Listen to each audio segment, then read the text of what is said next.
Hi, Mike Rice, PENN brand manager, here to talk to you about an exciting new spinning reel. Not exactly new, but a relaunch of the Battle 2.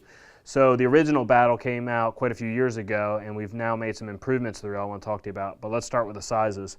So we've got a 1,000, a 2,000, a new size of 2,500, a 3,000, a 4,000, a 5,000, 6,000, and our biggest size, the 8,000. So 1,000 to 8,000. So think light inshore, or really even light freshwater, all the way up to nearshore, offshore. Think sailfish, think dolphin, that type of stuff. So let's talk a little bit about the reel. First of all, on the sizing with the new 2,500, the reel is on the 2,000 size body. It has a new rotor, so a bigger rotor and a bigger spool. So it filled a gap that we had between that 2,000, 3,000 size. So think really technical lightweight graphite rods, think 10, 15-pound braid. There was a little bit of a gap in our spinning reel lineup for that technical inshore guy, and we've now filled it with a 2,500 size.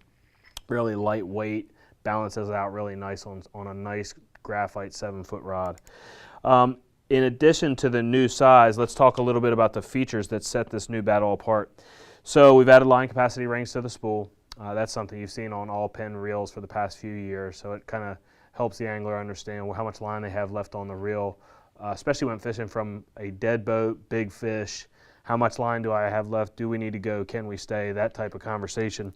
You have a better idea how much line you have left on the reel because of the line capacity rings.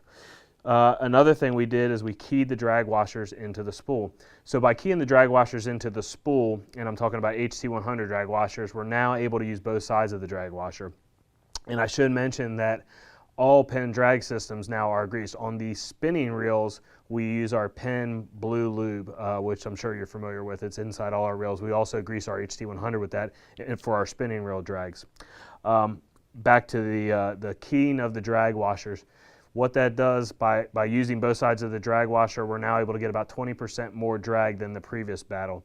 Not that a lot of people max out the drag, but it's always nice to know you have it if you have to stop a fish heading for cover or that's about to spool you. Another big upgrade in my mind is that we're going to sealed bearings in the Battle. So in the past we've used stainless steel shielded ball bearings. That shield protects the race from basically saltwater intrusion. But the sealed ball bearings have an added layer of protection. I mean, it's actually a tight system that prevents saltwater from getting into the bearing. The number one reason reels come back to the repair shop is because saltwater got into a bearing, it dried out, it crystallized, and now the bearing sounds rough and the reel feels rough.